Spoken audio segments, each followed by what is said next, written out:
devotion I'm reading today is about 5 years ago. Traded by part they traded their apartment for a lovely room with a family of 6 and a housemates. Before I moved in, I said, "You're welcome to live here, but you know that you're sinning and we're sinners, and you'll see what that in your time living here." They were right. Living day to day with someone, sharing a bathrooms and washing machines is the best way to get to know someone else and yourself. Social media is a pretty much the opposite of living with someone. We choose slices of ourselves to show to the world. All people see on my social media is the careful, controlled space I invited them into. That doesn't mean social media is all bad. It offers connection, and were made for that. Our Creator, Father, Son, and Spirit is a community of Himself. From the marriage in Genesis 2 to the promise of family made to Abraham in Genesis 12. It's clear that God values relationships to that end on social media. We can find Bible studies, career and connections, and Christian support groups. We can share ministry updates, organization meals, trains, and keep family friends updated on growing children. But we must be careful because social media also keeps relationships shallow.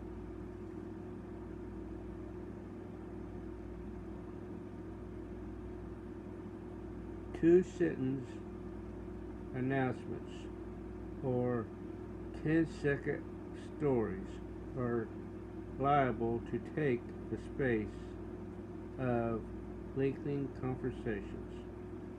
Reading someone tweet on a political issue without the fullness of an honest conversation can change our opinion of them, and the time we spend online almost always pulls us away from spending time with someone in real life. What should we do? First, remember that we are never alone or unseen. We already have the sweetest relationship we could ever dream of. We don't need to use social media to amass thousands of connections or to make sure all those friends agree with us. Instead, we use social media best when we invite others into the community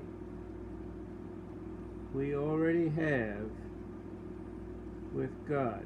When we do show up online, we Christians should be known as our love. Our interactions should be gracious and generous. When we make assumptions feel pride or coveted. We need to confess those to the Lord. His grace covers us, and only in Him is found the strength and wisdom to do better. If social media is costing you Christian fellowships, then you may need to leave, or you may need to limit your social media time to align better with the quality connection it can actually give. When we use social media, well, it can be a beautiful way to connect with others. Still, may be exclaimed with John. I hope to see you soon. We will talk face to face. 3 John 1:14. Romans 12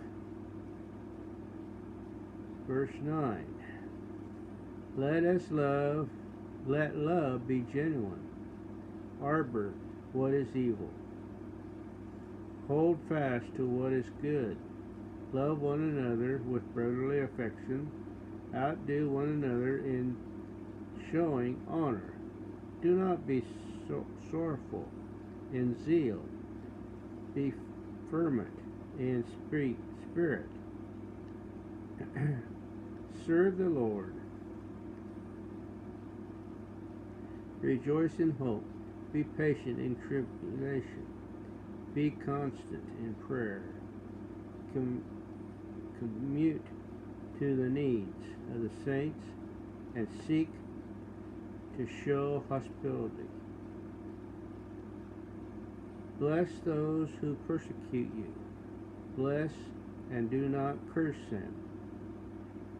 Rejoice with those who rejoice. Weep with those who weep. Live in harmony with one another. Do not be haughty, but associate with the lowly. Never be wise in your own sight. Repay no one evil for evil, but give thought to do what is honorable in the sight of all. If possible, so far as it depends on you, live peacefully with all. Beloved, never arrange yourself, but leave it to the wrath of God. For it is written, Vengeance is mine, I will repay, says the Lord. To the contrary, if your enemy is hungry, feed him. If he is thirsty, give him something to drink. Or by so doing, you will heap burning coals on his head. Do not be overcome by evil, but overcome evil with good.